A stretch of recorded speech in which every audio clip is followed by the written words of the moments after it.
जी। और कोई क्वेश्चन भाई? शावेद, और भी कोई question? Okay okay. Then next हमारे पास टॉपिक है मॉनेटरी पॉलिसी।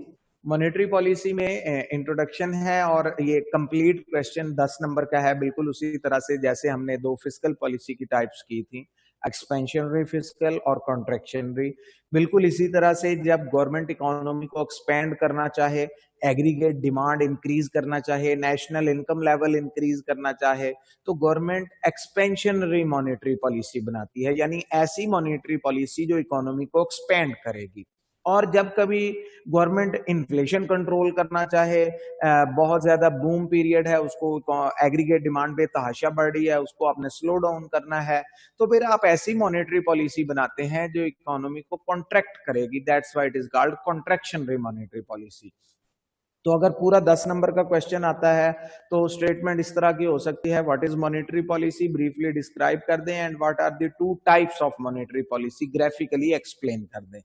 तो कंप्लीट क्वेश्चन 10 नंबर का है। अगर वो आधा हिस्सा पूछ लेता है, यानी सिर्फ एक्सपेंशन या सिर्फ कॉन्ट्रैक्शन, तो 5 नंबर का क्वेश्चन है। ओके जी। Starting point, the primary function of a central bank is to manage the nation's money supply, या दूसरे लफ्जों में monetary policy through different actions. Basically किसी भी कंट्री का जो सेंट्रल बैंक होता है, जैसे पाकिस्तान में स्टेट बैंक ऑफ पाकिस्तान है, ये जो सेंट्रल बैंक होता है कंट्री का, ये हमेशा मनी सप्लाई को, मॉनेटरी पॉलिसी को कंट्रोल और मैनेज करता है।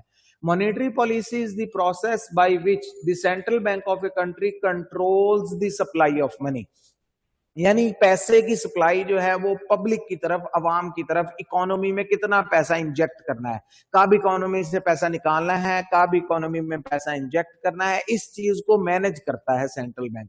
Often targeting a rate of interest, उनमें से एक तरीका जो है वो आमतौर पे इंटरेस्ट रेट है, सबसे क्विक और इफेक्टिव। इसके अलावा भी बहुत से तरीके हैं, उनमें से 4-5 तरीके हमने पढ़े। ओपन मार्केट ऑपरेशन पढ़ा, फिर क्रेडिट रैशनिंग पढ़ा, उसी तरह से यहां पर भी 2-3 और मेथड आ जाएंगे उसके साथ।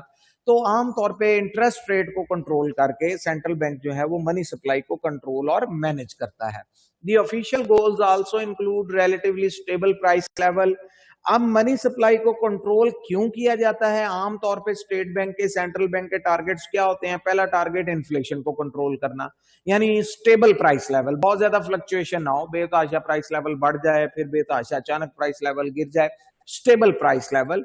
एंड लो अनएम्प्लॉयमेंट, बेरोजगारी को कम करना, यानी इकोनॉमिक ग्रोथ भी होती रहे, जीडीपी आउटपुट लेवल बढ़ता रहे, लोगों को जॉब्स मिलती रहे, और उसके साथ साथ जो है वो फिर एग्रीगेट डिमांड और स्पेंडिंग को कंट्रोल करना। State Bank do this by controlling volume of credit. Therefore, it is also known as bank's policy on control of credit. बाज़-औक़ात मॉनेटरी पॉलिसी को कुछ बुक्स क्रेडिट पॉलिसी या क्रेडिट कंट्रोल पॉलिसी भी लिख देते हैं, कंट्रोल ऑफ क्रेडिट, क्योंकि आमतौर पे कमर्शियल बैंक्स जो कर्जे दे रहे होते हैं, क्रेडिट इशू कर रहे होते हैं, उसको ही सेंट्रल बैंक मेनली मैनेज या कंट्रोल करता है, और उसके जरिए मनी सप्लाई को मैनेज किया जाता है। Monetary policy uses a variety of tools to influence outcomes like economic growth, inflation, exchange rate. Okay, ये तो था इंट्रोडक्शन। अगर वो 2-3 नंबर का शॉर्ट क्वेश्चन पूछता है कि ब्रीफ डिस्क्रिप्शन दे दे मॉनेटरी पॉलिसी की, तो सफिशिएंट है। लेकिन अगर वो उसकी दो टाइप्स भी साथ पूछ लेता है कि एक्सपेंशन और कॉन्ट्रैक्शन को ग्राफिकली भी एक्सप्लेन कर दें, तो well and good. An expansionary monetary policy increases the total supply of money in the economy more rapidly than usual. ये बहुत इंपॉर्टेंट वर्ड है, इस चीज को आपने जो है वो माइंड में रखना है कि इस सेंस या इस वर्डिंग की जो है आप कह लें एक तरह से प्रॉपर सेंस क्या है। मोर रैपिड देन यूजुअल, यानी हो सकता है, देखें मॉनेटरिस्ट का पॉइंट ऑफ व्यू पढ़ा था हमने क्वांटिटी थ्योरी ऑफ मनी में, कि अगर जीडीपी की परसेंटेज ग्रोथ रेट 3% है फॉर एग्जांपल, तो ठीक है, आप मनी सप्लाई भी 3% ग्रो कर दें, इन्फ्लेशन भी नहीं होगी, क्योंकि इकोनॉमी 3% ग्रो कर गई है, तो मनी सप्लाई भी 3% बढ़ा दें, well and good. Late assume routine में गवर्नमेंट मनी सप्लाई इंक्रीज कर रही होती है स्लोली, कि हमारी सालाना जो है वो जीडीपी 6% है, हम 6% मनी सप्लाई इंक्रीज कर देंगे। ये तो रूटीन में चल रहा है कि जितना जीडीपी इंक्रीज होती है, मनी सप्लाई उतनी इंक्रीज कर दी जाती है। लेकिन जब गवर्नमेंट कोशिश करे कि हमारा जीडीपी ग्रोथ रेट तो 3% है, लेकिन हम 3 की बजाय 4, 5, 6 या 7% मनी सप्लाई इंक्रीज कर दें, यानी जब आप नॉर्मल ग्रोथ से ज्यादा या आम रूटीन में जो मनी सप्लाई इंक्रीज की जाती है उससे ज्यादा मनी सप्लाई इंक्रीज करेंगे तो that is called expansionary monetary policy. अगर आप सिर्फ जीडीपी के अकॉर्डिंगली मनी सप्लाई इंक्रीज करते चले जाते हैं तो ये एक्सपेंशन नहीं है ना कॉन्ट्रैक्शन है, ये रूटीन की बात है। Expansionary policy is traditionally used to try to combat unemployment in the recession by lowering the interest rate. आमतौर पे प्रैक्टिस ये है कि जब भी इकोनॉमी में रिसेशन या क्राइसिस आता है, डिप्रेशन आता है, जब एग्रीगेट डिमांड गिर जाए, बेरोजगारी अचानक बढ़ जाए, तो फिर जो है एक्सपेंशनरी मॉनेटरी पॉलिसी यूज की जाती है। यानी कि गवर्नमेंट ऐसी पॉलिसी बनाती है, स्टेट बैंक ऑफ पाकिस्तान ऐसी पॉलिसी बनाता है कि क्रेडिट लेना आसान हो जाए लोगों के लिए, तो लोग अपनी जरूरियात के लिए भी कर्जे लें, वो पैसा भी खर्च करें, इन्वेस्टमेंट के लिए भी बोरो करें, उसको भी खर्च करें। When the central bank wishes to increase the money supply it can do a combination of three things. मसलन आपको पता है ये पिछले 3-4 महीने में हमारी इकोनॉमी क्राइसिस में, पूरी दुनिया की इकोनॉमी इसी क्राइसिस में आई हुई है, एग्रीगेट डिमांड गिर गई, रिसेशन में जा रही है इकोनॉमी, एम्प्लॉयमेंट के हालात खराब हो रहे हैं, बेरोजगारी बढ़ रही है। तो गवर्नमेंट आमतौर पे, सेंट्रल बैंक क्या करता है, ये 3 काम है, तीनों एट ए टाइम करने की गवर्नमेंट कोशिश करती है। पहली चीज, purchase back securities on the open market known as open market operation. पहले नंबर पे गवर्नमेंट कोशिश करती है कि पब्लिक से बॉन्ड्स और सिक्योरिटीज वापस खरीद लिए जाएं और वो पैसा पब्लिक को दे दिया जाए, ताकि वो पैसा पब्लिक के पास जाए और पब्लिक उसको स्पेंड करे, इन्वेस्ट करे, एक तरीका।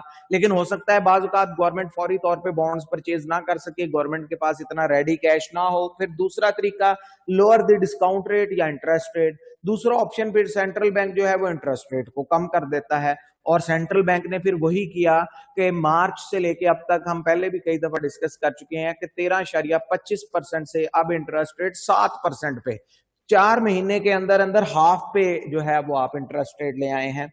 इससे क्या हुआ, बैंक से कर्जा लेना आसान हो गया पब्लिक के लिए। अब गाड़ियों की लीजिंग के लिए, कंस्ट्रक्शन के लिए, पर्सनल नीड्स के लिए, इन्वेस्टमेंट, कारोबारी मकासद के लिए बैंकों से कर्जा लिया जा रहा है, वो पैसा स्पेंड हो रहा है इकोनॉमी में। एग्रीगेट डिमांड जो फॉल कर गई थी क्राइसिस की वजह से, वो दोबारा इंप्रूव होती चली जा रही है। Then lower the reserve requirement. तीसरा ऑप्शन फिर कि आप बैंकों की रिजर्व रिक्वायरमेंट या रिजर्व रेशियो जो है वो कम कर दें। यानी मार्च से पहले शायद बैंकों की रिजर्व रेशियो 5% होगी, लेकिन इस क्राइसिस में भी स्टेट बैंक ने रिजर्व रेशियो को कम कर दिया हो 4%, 3%, ताकि जो बाकी कैश भी पड़ा हुआ है बैंकों के पास वो भी लेंडिंग में दे दिया जाए।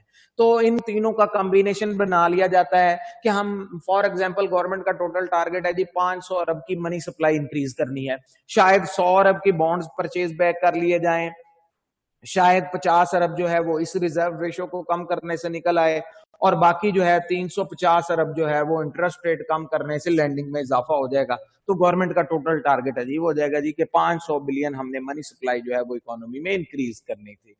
इस चीज को ग्राफिकली जब हम एक्सप्लेन करते हैं तो एक्सपेंशनरी पॉलिसी में, just an example, for example currently हमारी इकोनॉमी जो है वो करंटली यानी क्राइसिस में आ चुकी है। मार्च या अप्रैल की बात कर लें कि अप्रैल में हमारी जीडीपी फर्ज करें 37,000 बिलियन से कम होके फॉर एग्जांपल 34,000 बिलियन Y1 पे आ चुकी है। ये इक्विलिब्रियम है, लेट एज्यूम अप्रैल का या मार्च के एंड का। ओके, प्राइस लेवल हमारे पास इस सिचुएशन में है। तो सेंट्रल बैंक ने क्या किया, इंटरेस्ट रेट को कम कर दिया। इंटरेस्ट रेट के कम होने से पब्लिक बोरो करेगी और वो बोरो की गई अमाउंट कंज्यूम भी होगी, सी इंक्रीज करेगा, प्लस इसके साथ साथ आई इन्वेस्टमेंट इंक्रीज करेगी। तो सी और आई इंक्रीज होने से एग्रीगेट डिमांड इंक्रीज कर जाएगी और एग्रीगेट डिमांड अपवर्ड शिफ्ट होगी। अब नतीजा क्या निकलेगा, यानी आपको ये जुलाई का महीना जो गुजरा है इसमें किसी हद तक, क्योंकि अप्रैल, मई और जून में गवर्नमेंट ने एक्शंस लिए, तो उनका रिजल्ट जुलाई, अगस्त, सितंबर, अक्टूबर आगे नजर आता जाएगा। जुलाई में इसका पहला इंपैक्ट क्या हुआ, स्लाइट सा प्राइस लेवल इंक्रीज हो गया 1% के करीब। जो प्राइस लेवल फॉल करना या रिड्यूस होना शुरू हुआ था वो तकरीबन 7% पे आ गया था। ये प्राइस लेवल आप कह लें इंडेक्स 7% पे था, अब जो है वो 7.5% पे जुलाई में आ चुका है। प्राइस लेवल भी कंट्री में इंक्रीज कर गया और आउटपुट लेवल भी रिकवरी की तरफ है। आउटपुट लेवल फॉर एग्जांपल 34,000 से 35,000 बिलियन पे आ गया। अगर गवर्नमेंट ये डाउनवर्ड इंटरेस्ट रेट मेंटेन रखती है, यानी 7% पे ही 1 महीना 2 महीने और चलाती रहती है, तो नेक्स्ट रिजल्ट क्या होगा? एग्रीगेट डिमांड और इंक्रीज कर जाएगी। एग्रीगेट डिमांड इंक्रीज करने से आप अगस्त या सितंबर के महीने में आप देखेंगे कि इन्फ्लेशन रेट 8%, 8.5% पे पहुंच जाएगा और आउटपुट लेवल मजीद इंक्रीज होकर 37,000 38,000 बिलियन पे पहुंच जाएगा। जब तक सेंट्रल बैंक लो इंटरेस्ट रेट की पॉलिसी फॉलो करता रहेगा, एग्रीगेट डिमांड अपवर्ड शिफ्ट होती रहेगी। That is called expansion in the economy, कि सेंट्रल बैंक जो है वो मॉनेटरी पॉलिसी के जरिए किस तरह एग्रीगेट डिमांड को पुश कर रहा है और GDP level in the economy increase कर रहा है। Okay, then contractionary monetary policy totally reverse है। A contractionary monetary policy expands the money supply more slowly than usual or even shrinks it. दोनों काम हो सकते हैं। देखें, मॉनेटरिस्ट ने कहा था 3% आपकी जीडीपी ग्रोथ है, मनी सप्लाई भी 3% बढ़ा दें, कोई प्रॉब्लम नहीं है। लेकिन गवर्नमेंट कहे जी हमारी जीडीपी ग्रोथ तो 3% है, लेकिन मनी सप्लाई हमने सिर्फ 1% बढ़ानी है, यानी यूजुअल से भी कम इंक्रीज कर रहे हैं आप। इसको भी कॉन्ट्रैक्शन ही कहेंगे, क्योंकि जितना जीडीपी ग्रोथ हमें अलाउ कर रही थी मनी सप्लाई इंक्रीज करने को, हमने उतनी भी नहीं की। और अगर गवर्नमेंट रिवर्स कर दे तो 1% माइनस में या 2% हमने पैसा इकोनॉमी से निकाल लेना है, फिर तो क्लियर कॉन्ट्रैक्शन है, फिर तो मनी सप्लाई बहुत ज्यादा आप कह लें रिवर्स ले गए हैं। Okay, contractionary monetary policy is intended to reduce the rate of inflation in order to avoid the deterioration of value of money. आमतौर पे contractionary monetary policy central bank उस वक्त यूज करता है जब इन्फ्लेशन रेट बहुत इंक्रीज हो जाए। मतलब पाकिस्तान के सिनारियों में आप समझ लें कि जब हमारा इन्फ्लेशन रेट 13-14%, 15% के करीब पहुंच जाए या 15% को क्रॉस कर जाए, तो फिर सेंट्रल बैंक फौरी तौर पे कॉन्ट्रैक्शन की तरफ आ जाता है। यानी 10, 11, 12% पे शायद सेंट्रल बैंक कॉन्ट्रैक्शन की तरफ ना जाए, लेकिन ये क्लियर है कि जैसे ही 13, 14 या 15% पे पाकिस्तान इकोनॉमी में इन्फ्लेशन आती है तो सेंट्रल बैंक कॉन्ट्रैक्शनरी पॉलिसी बनाना शुरू कर देता है। When the central bank wishes to decrease the money supply, it can do a combination. वही 3 काम है। सेल द सिक्योरिटीज, पहला काम गवर्नमेंट सिक्योरिटीज और बॉन्ड्स पब्लिक को बेचेगी। 2 काम हो जाएंगे, एक तो पब्लिक से पैसा इकट्ठा हो जाएगा, गवर्नमेंट उसको यूटिलाइज कर सकती है, रीपेमेंट्स ऑफ डेट कर सकती है, प्रोजेक्ट्स में इन्वेस्ट कर सकती है। दूसरी तरफ जो है सेंट्रल बैंक जो है उसका टारगेट अचीव हो गया कि मनी सप्लाई, पैसा आवाम की जेबों से निकल आया है, अब वो पैसा स्पेंड नहीं होगा, एग्रीगेट डिमांड कम हो जाएगी। दूसरा तरीका raise the interest rate. Interest rate फिलहाल 7% है। अगर मैं जस्ट आप कह लें प्रेडिक्शन इस सेंस में कर रहा हूं कि अगर दिसंबर में हमारा इन्फ्लेशन रेट जो है वो फॉर एग्जांपल 10 या 11% पे चला जाता है, तो फिर दिसंबर में आपको इंटरेस्ट रेट भी इंक्रीज होता नजर आएगा, अक्टूबर में भी। ये जितना क्विक होगा इन्फ्लेशन रेट, उतना ही क्विकली गवर्नमेंट इसको काउंटर करेगी इंटरेस्ट रेट से। अगर इन्फ्लेशन रेट आहिस्ता आहिस्ता 7, 7.5, 8, 8.5 इस तरह बढ़ता है तो फिर शायद क्विकली इंटरेस्ट रेट इंक्रीज ना हो। लेकिन क्लियरली ये नोट कर लें कि अगर हमारा इन्फ्लेशन रेट 10% पे दिसंबर तक चला गया तो आपको इंटरेस्ट रेट भी दिसंबर में जो है वो 9% के करीब ही मिलेगा। फिलहाल 7% है, यानी गवर्नमेंट इसको 2-3% बढ़ा देगी। उससे क्या होगा, बोरो करना मुश्किल हो जाएगा, पब्लिक बोरिंग कम करेगी, मनी सप्लाई की स्पीड उससे भी कम हो जाएगी और रिजर्व रिक्वायरमेंट को इंक्रीज कर दें। मतलब जैसे हमने कहा जी सेंट्रल बैंक एक नोटिफिकेशन इश्यू कर देगा कि कमर्शियल बैंक आर बाउंड, वो 5 या 6% कैश अपने पास लाजमी रहेंगे। अगेन जब 3% से आप अचानक 6% पे आएंगे तो फिर कमर्शियल बैंक्स को लोन या क्रेडिट जो है वो नहीं दे सकेंगे, कैश उनको अपने पास रखना है। तो इन तीनों का अगेन उसी तरह कॉम्बिनेशन बना लिया जाता है। यानी सेंट्रल बैंक चाहता है हमने total 500 billion money supply reduce करनी है, तो 100-150 बिलियन की बॉन्ड्स इशू हो गए, इंटरेस्ट रेट के जरिए 100-200 बिलियन का टारगेट अचीव हो गया, बाकी रिजर्व रिक्वायरमेंट के जरिए टोटल टारगेट अचीव कर लिया जाता है। अब इस सिचुएशन में फिर नतीजा क्या निकलेगा, मैं जस्ट एक एग्जांपल दे रहा हूं कि लेट अज्यूम अगर हमारा दिसंबर में इन्फ्लेशन रेट 10% पे आ जाता है और हमारे पास जीडीपी लेवल जो है वो 37,000 बिलियन या वट जो भी है, तो central bank interest rate increase करेगा। इंटरेस्ट रेट के इंक्रीज होने से बोरिंग कम होगी, कंजम्पशन भी गिर जाएगी, पब्लिक बोरो नहीं कर सकेगी तो कंज्यूम कम होगा, इन्वेस्टमेंट भी कम हो जाएगी, बोरो करना मुश्किल होता जा रहा है और इसका नतीजा एग्रीगेट डिमांड विल फॉल और एग्रीगेट डिमांड फॉल करने से टारगेट इन्फ्लेशन 10% से वापस 9 या 8% पे आ जाएगी। और लेकिन इसका फिर एक नेगेटिव इंपैक्ट हमारे लिए आउटपुट लेवल भी इकोनॉमी में स्लो डाउन होगा, जीडीपी लेवल रिड्यूस करना शुरू हो जाएगा। दिस इज द सिचुएशन कि कॉन्ट्रैक्शनरी मॉनेटरी पॉलिसी क्या है, सेंट्रल बैंक उसे कब यूज करता है और उसके जरिए एग्रीगेट डिमांड को कैसे इफेक्ट करके टारगेट अचीव किया जाता है। ओके जी, देन नेक्स्ट हमारे पास टॉपिक है what is central bank. Central bank के 2-3 क्वेश्चन हैं छोटे छोटे, बल्कि एक क्वेश्चन तो 7-8 नंबर का कंप्लीट क्वेश्चन है। तो सेंट्रल बैंक है क्या, सेंट्रल बैंक की डेफिनेशन क्या है। कभी कभी तो 2 नंबर का जस्ट क्वेश्चन आता है what is central bank, define कर दें। एक दफा जो है वो सेंट्रल बैंक के फंक्शंस भी आए हुए हैं, 6-7 नंबर का क्वेश्चन, 6-7 ही उसके फंक्शन है। हर फंक्शन को आप 3-3, 4-4 लाइनों में एक्सप्लेन कर दें। ओके जी, पहले जरा इंट्रोडक्शन देखें, what is central bank. First central bank in the world was Bank of England, which was founded in 1694. आज से रफली आप कह लें 300 साल पहले। It was privately owned till its nationalization in 1946. 1946 तक ये प्राइवेटली ओन्ड बैंक था, लेकिन 1946 में आप कह लें वर्ल्ड वॉर 2 के बाद जब न्यू इकोनॉमिक सिस्टम वर्ल्ड में आया, जिसको मॉनेटरी सिस्टम कहते हैं, ब्रिटेन वुड्स सिस्टम से जो है गोल्ड स्टैंडर्ड से ब्रिटेन वुड्स सिस्टम पे हम आए, तो 1946 में यूनाइटेड नेशन भी, पहले लीग ऑफ नेशन थी, उसका भी नेम कन्वर्ट हो गया, यानी इंटरनेशनल लेवल पे कुछ new agreements, new situations create हुई। तो 1946 में ये एग्री किया गया कि दुनिया के हर कंट्री का अपना सेंट्रल बैंक होगा।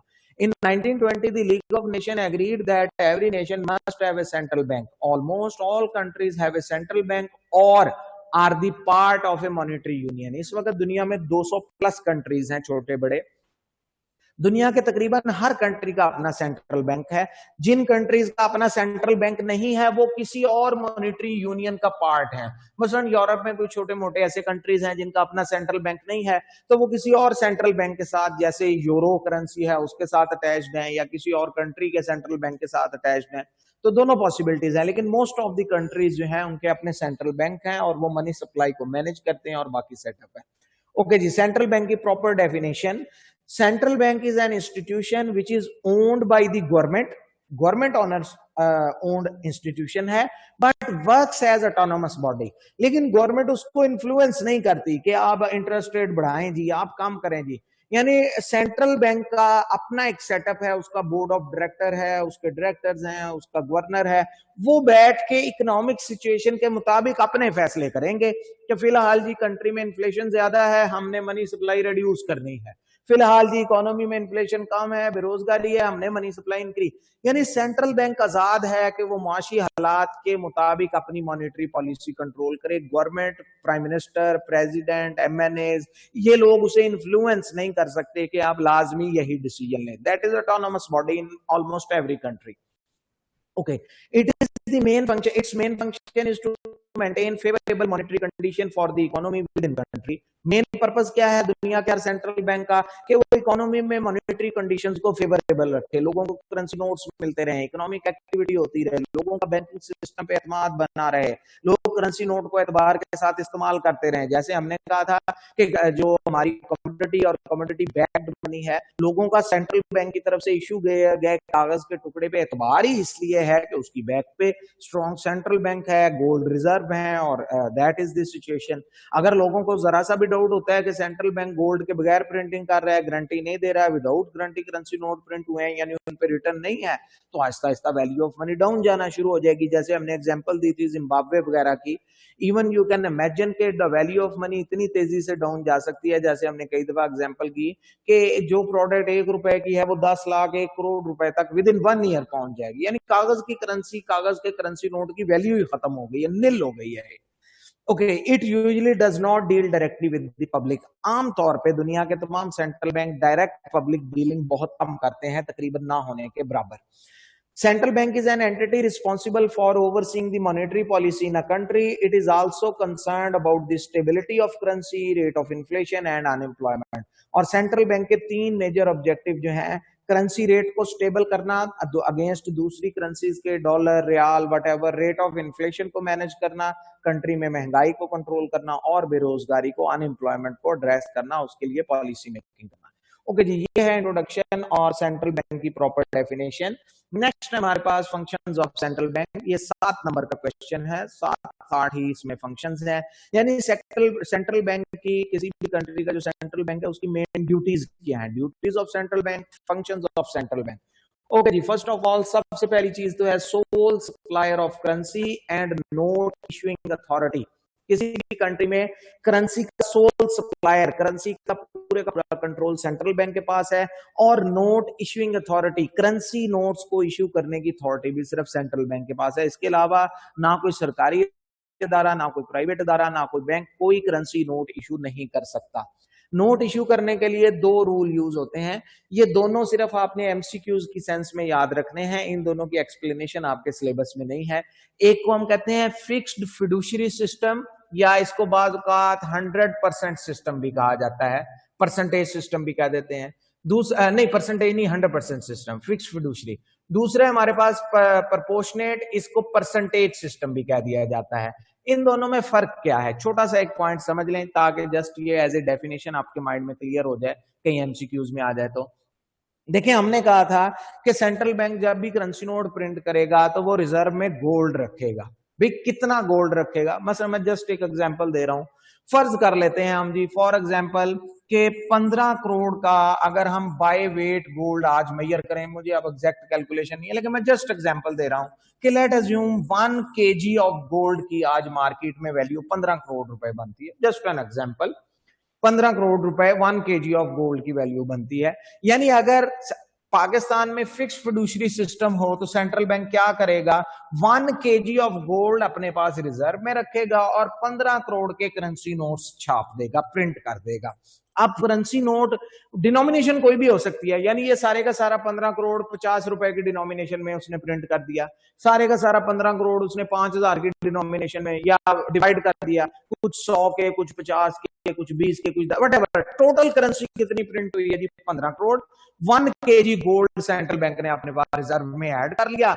आप समझ लें सेंट्रल बैंक में बड़ा सा कमरा है, उसमें उन्होंने सोने का ढेर लगाया हुआ है। अगर वो 15 करोड़ रुपए के करेंसी नोट छापना चाहते हैं, वो उसमें 1 केजी गोल्ड और ऐड कर देते हैं, 15 करोड़ के करेंसी नोट छाप लेते हैं।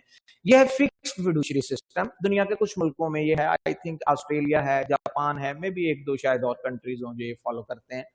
ओके, ज्यादातर दुनिया के मुल्कों में परसेंटेज सिस्टम है, प्रोपोर्शनल सिस्टम, और प्रोपोर्शन भी फिर डिफरेंट है। ज्यादातर कंट्रीज 25% से 50% की रेशियो यूज करते हैं। मतलब पाकिस्तान में रेशियो है जी 35%। यानी अगर गवर्नमेंट ऑफ पाकिस्तान 1 बिलियन के करेंसी नोट प्रिंट करना चाहे तो इसका 35%, 35 करोड़ रुपए का गोल्ड जितना भी बनता है, हमारी अभी की एग्जांपल के मुताबिक हमने कहा जी 15 करोड़ 1 केजी बनता है, तो 35 करोड़ शायद बनेगा जी 2.2 KG.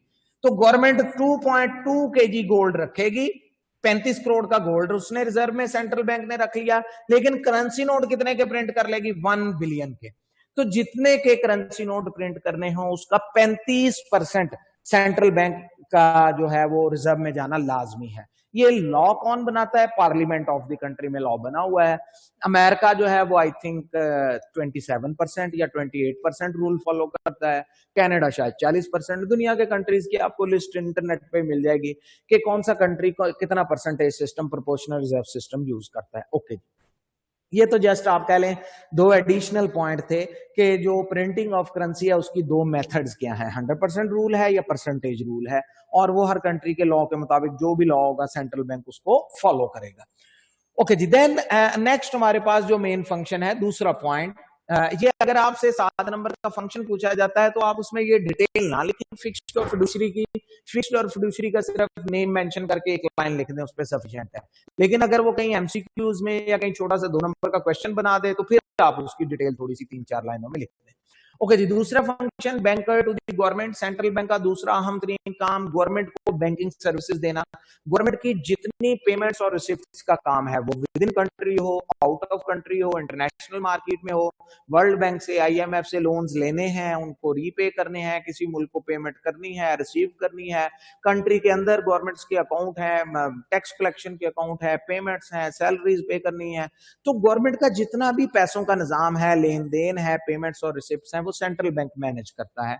Then banker to the banks, जो पाकिस्तान के जितने भी कमर्शियल बैंक्स हैं, जिसमें ये अलाइड, मुस्लिम, एमसीबी, वर्ल्ड, ये एचबीएल वगैरह, ये जितने कमर्शियल बैंक्स हैं, इन सबको मैनेज करना, इनको कंट्रोल करना, इनकी स्टाफ की ट्रेनिंग्स करना, इनको गाइडलाइंस देना, इनके लिए पॉलिसी मेकिंग करना, ये सारे के सारे काम सेंट्रल बैंक के जुम्मे हैं। यानी आप कह लें central bank is a supervisory bank to the commercial banks. Commercial banks को सुपरवाइज करता है central bank in all aspects.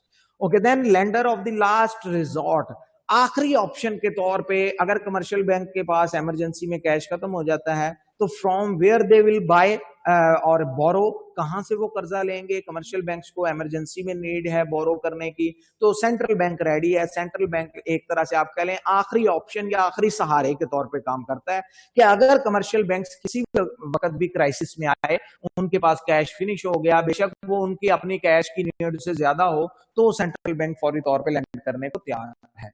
Then exchange rate controls हैं through foreign currency reserves and gold reserves. International market में manage करने के लिए अपनी currency को गोल्ड की शक्ल में, जैसे हमने पहले एग्जांपल दी, और फॉरेन करेंसीज का स्टॉक सेंट्रल बैंक अपने पास रखता है। गोल्ड तो हमने रखा हुआ करेंसी सपोर्ट के लिए, और दूसरे नंबर पे फिर हमारे पास जो है मसलन डॉलर्स का रिजर्व है, पाकिस्तान के पास रियाल का है, युआन का, जिन करेंसीज में हम आमतौर पर ट्रेडिंग करते हैं ज्यादा डॉलर में है, तो सेंट्रल बैंक अपने पास, आपने अक्सर सुना होगा जी पाकिस्तान के फॉरेन रिजर्व 12 अरब डॉलर हो गए हैं आजकल, 12 अरब के करीब करीब है। उनमें से बड़ा हिस्सा 8 अरब डॉलर के करीब जो है वो सेंट्रल बैंक के पास है, 4 अरब डॉलर के करीब कमर्शियल बैंक्स और मनी चेंजर्स के पास है। तो ये अप एंड डाउन होते रहते हैं, यानी कि हमारे पास फॉरेन करेंसी के रिजर्व्स या स्टॉक्स कितना मौजूद है, इसको मैनेज करना भी सेंट्रल बैंक की जिम्मेदारी है। देन क्लियरिंग एजेंट है। आपने अक्सर सुना होगा, आप में से अगर किसी ने कोई चेक जमा करवाया है कभी किसी बैंक में, और आपका चेक जो है वो अगर दूसरी बैंक का हो, मसलन आपका अकाउंट एचबीएल में है लेकिन आपको जिसने चेक दिया है उसका अकाउंट अलाइड बैंक में है, तो क्या करते हैं आप अपने अकाउंट में वो चेक डिपॉजिट करवाते हैं, आपका बैंकर आपको कहता है जी मैं क्लियरिंग में भेज रहा हूं। क्लियरिंग का मतलब क्या है कि आपका बैंक एचबीएल ये चेक सेंट्रल बैंक को भेज देगा, सेंट्रल बैंक अलाइड बैंक के अकाउंट से वो क्लियर करके पैसे ट्रांसफर कर देगा। तो यानी कि कमर्शियल बैंक्स के जो सारा दिन एक दूसरे के against claims, cheques, clearance payments होती हैं, उनको क्लियर करना, क्लियरिंग हाउस भी कहते हैं, ये भी सेंट्रल बैंक का काम है, कमर्शियल बैंक्स की क्लियरिंग करना एक दूसरे के अगेंस्ट। फिर establish specialised bank. Commercial central bank आमतौर पे जो है बाजुकात, आमतौर पे नहीं, बाजुकात जो है वो स्पेशलाइज्ड बैंक्स बनाता भी है खुद। पाकिस्तान में हमने इसकी एग्जांपल ZTBL जो है वो पहले भी एक दफा डिस्कस हुई थी, ज़राई तरक्कियाती बैंक लिमिटेड, ZTBL। तो पाकिस्तान में अब ज़राई तरक्कियाती बैंक सेंट्रल बैंक ने खुद बनाया है, वो बाकी कमर्शियल एक्टिविटीज परफॉर्म नहीं करता, वो सिर्फ और सिर्फ एक मकसद के लिए है कि सेंट्रल बैंक उस बैंक में हर साल 100-150 अरब रुपया ऐड करता है, वो 100-150 अरब रुपया किसानों को कर्जों में दे दिया जाता है, ट्रैक्टर खरीदने के लिए, बीज खरीदने के लिए, जमीन के लिए सामान खरीदने के लिए, फर्टिलाइजर खरीदने के लिए। फिर किसानों से पेमेंट्स आ जाती हैं, फिर सेंट्रल बैंक अगले साल फंड्स इशू कर देता है। तो ये प्रोसेस, यानी सेंट्रल बैंक ने ज़राई शोबे को सपोर्ट करने के लिए खास इंतजाम किया, क्योंकि आम कमर्शियल बैंक एग्रीकल्चर लोन्स बहुत कम देते हैं, किसानों को जो है वो प्रॉपर लैंडिंग नहीं मिलती, तो सेंट्रल बैंक ने एक स्पेशलाइज्ड बैंक बना दिया, उसका एक खास काम है। इसी तरह एक बैंक पाकिस्तान में होता था पिकिक के नाम से, PICIC के नाम से, वो इंडस्ट्री के लिए स्पेशलाइज्ड बैंक था।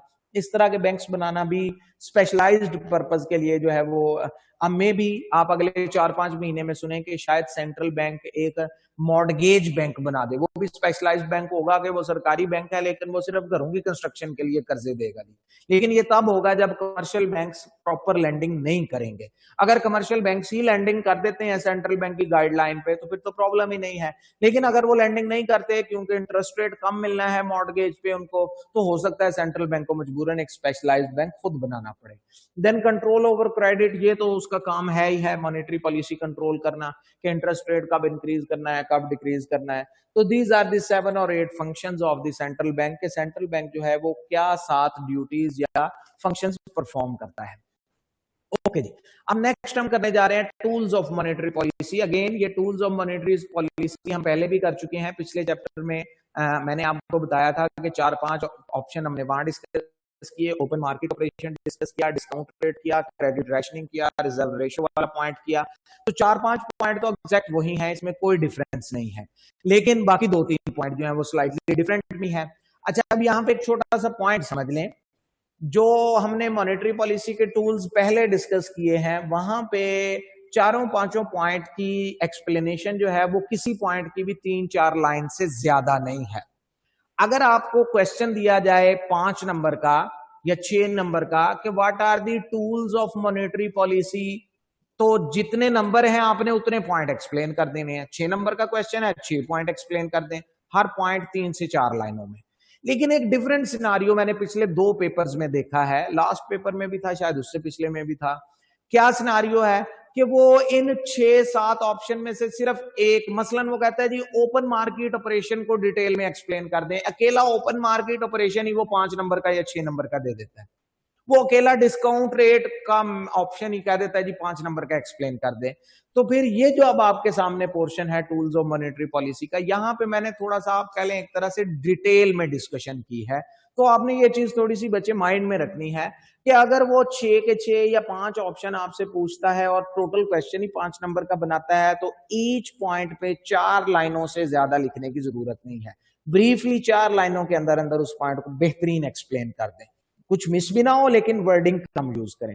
लेकिन अगर वो एक ही पॉइंट के 5-6 नंबर कर देता है, तो फिर आपने जरा उसको स्टेप बाय स्टेप डिटेल में एक्सप्लेन कर देना है। बुक में आपको एग्जांपल मिल जाएगी 1 बाय 1 वर्डिंग कैसे यूज की हुई है। ओके जी, देन नेक्स्ट है हमारे पास टूल्स ऑफ मॉनेटरी पॉलिसी में। इसमें जो पॉइंट हमने किए हुए हैं वो मैं थोड़ा सा क्विकली कर लूंगा, और जो 2-3 पॉइंट रहते हैं वो मैं थोड़ा सा ज्यादा एक्सप्लेन कर दूंगा। चेंजेस इन रिजर्व रेशो, ये हम पहले ही कर चुके हैं। रिजर्व रेशो एक्चुअली क्या होती है कि बैंक्स अपने पास कितना कैश रखेंगे। मसलन इस वक्त पाकिस्तान में आई थिंक 3% रिजर्व रेशो है कि तमाम बैंक्स के पास जो सेविंग अकाउंट में पैसा पड़ा हुआ है उसका 3% उन्होंने लाजमी कैश की शक्ल में हर वक्त रखना है। बाकी 97% वो कर्जों में दें, लैंड करें, इन्वेस्ट करें, जो मर्जी करें, कोई प्रॉब्लम नहीं है।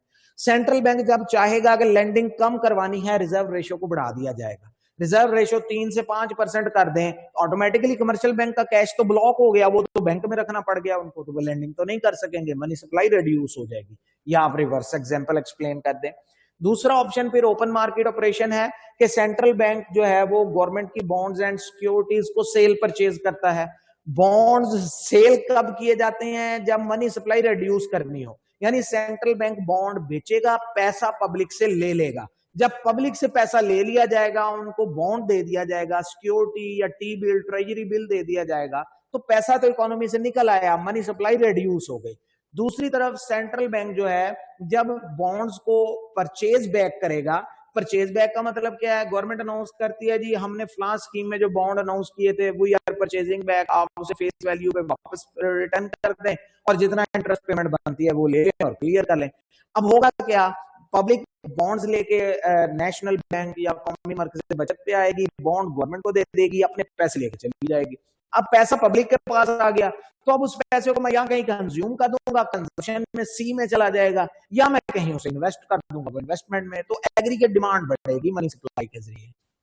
Then next option discount rate और bank rate policy, interest rate. ये तो हमने मेन डिस्कस किया कि सेंट्रल बैंक जब चाहता है कि पब्लिक ज्यादा बोरिंग करे तो इंटरेस्ट रेट को कम कर दिया जाता है। सस्ते कर्जे मिल रहे हैं, ज्यादा लोग बोरो कर रहे हैं, ज्यादा स्पेंडिंग हो रही है। जब सेंट्रल बैंक चाहता है कि पब्लिक बोरिंग कम करे तो इंटरेस्ट रेट को बढ़ा दिया जाता है। कर्जा लेना मुश्किल हो गया है, कर्जे महंगे मिल रहे हैं, पब्लिक ऑटोमेटिकली बोरिंग कम कर देगी और स्पेंडिंग भी कम हो जाएगी। तो ये 3-4 ऑप्शन तो हमने डिस्कस किए हुए हैं। मॉरल परसुएशन, ये हमने पहले डिस्कस नहीं किया। देखिए मॉरल परसुएशन को अगर आप उर्दू में प्रॉपरली ट्रांसलेट करें या सिंपल वर्डिंग में, तो इट इज कॉल्ड, आप कह लें इखलाकी अपील, जनरल नोटिस आप कर लें इसको। इखलाकी अपील का क्या मतलब है? देखिए ये जो पहले 3 मैयर हमने डिस्कस किए हैं, ये आप एक तरह से कह लें प्रॉपर पॉलिसी मैयर है कि गवर्नमेंट इन तीनों में से कोई भी काम करेगी उसका कुछ ना कुछ तो इंपैक्ट जरूर आएगा। लेकिन ये जो मॉरल परसुएशन है, ये एक तरह से आप कह लें सिर्फ नसीहत की हद तक है। मसलन मैं जस्ट एग्जांपल दे रहा हूं, अगर तो इन्फ्लेशन पाकिस्तान में चली जाए 15% से ऊपर, फिर तो गवर्नमेंट पहले 3 में से कोई ऑप्शन यूज करेगी। मसलन डिस्काउंट रेट को ही 2-3% बढ़ा देगी ताकि इन्फ्लेशन कम होना शुरू हो जाए। लेकिन अगर पाकिस्तान में इन्फ्लेशन सिर्फ 7 से 8% पे गई है, 8 से 8.5% पे, यानी इन्फ्लेशन बढ़ी तो है लेकिन बहुत ज्यादा नहीं बढ़ी, तो फिर सेंट्रल बैंक क्या करता है? फिर सेंट्रल बैंक एक सर्कुलर तमाम कमर्शियल बैंक को भेज देता है, हेड ऑफिस को, कि पाकिस्तान में इन्फ्लेशन आप कह लें 0.5% या 1% बढ़ गई है, तो आप अगले 1 महीने के लिए थोड़ी सी लैंडिंग स्लो डाउन कर दें। ये सिर्फ मॉरल नोटिस है, तो मान ले इसको, वेल एंड गुड, बहुत अच्छी बात है। जैसा सेंट्रल बैंक ने कहा, कमर्शियल बैंक ने मान लिया, इकोनॉमी क्राइसिस में नहीं गई। लेकिन सेंट्रल बैंक का जो गाइडलाइन है वो बाज़-औक़ात ये बाइंडिंग तो होती नहीं है, मॉरल परसुएशन जो है। तो रिजल्ट क्या निकलेगा, शायद कमर्शियल बैंक्स ना माने। अगर कमर्शियल बैंक्स नहीं मानेंगे तो एग्रीगेट डिमांड बढ़ती रहेगी, क्योंकि मनी सप्लाई तो स्लो हो ही नहीं, एग्रीगेट डिमांड बढ़ती रहेगी, इन्फ्लेशन होती रहेगी, और इन्फ्लेशन जब 8 से 9, 9 से 10 या 11 पे जाएगी तो फिर सेंट्रल बैंक ऑटोमेटिकली पहले तीनों ऑप्शन की तरफ चला जाएगा कि ठीक है, कमर्शियल बैंक्स मेरा जो है वो मॉरल परसुएशन को, मॉरल गाइडेंस को नहीं मान रहा है, तो ठीक है, मैं फिर प्रॉपरली पॉलिसी मेकिंग कर लेता हूं। तो दिस इज द सिचुएशन के नॉर्मल रूटीन में जो मंथली गाइडलाइंस सेंट्रल बैंक्स की तरफ से आती हैं, ये भी ऑप्शन है। फिर एक्सचेंज कंट्रोल्स हैं कि एक्सचेंज रेट को कंट्रोल करने के लिए, देखें आप ये समझ लें, पाकिस्तान में जो डॉलर का रिजर्व है वो सेंट्रल बैंक के पास है मेनली, और सेंट्रल बैंक ही आगे फिर कमर्शियल बैंक्स को और मनी चेंजर्स को वो डॉलर्स देता है। सेंट्रल बैंक जब चाहता है कि एक्सचेंज रेट को वो कंट्रोल करना चाहता है तो वो डॉलर्स की सप्लाई को स्लो डाउन या स्पीड अप कर देता है। जब डॉलर का रेट आपने कम करना है तो आप सेंट्रल बैंक से सप्लाई बढ़ाते चले जाते हैं, मार्केट में डॉलर डालते जा रहे हैं। डॉलर मसलन आप ऐसे ही समझ लें जैसे मार्केट में सेब बिक रहा है, इसी तरह डॉलर बिक रहा है, प्रोडक्ट है बिल्कुल।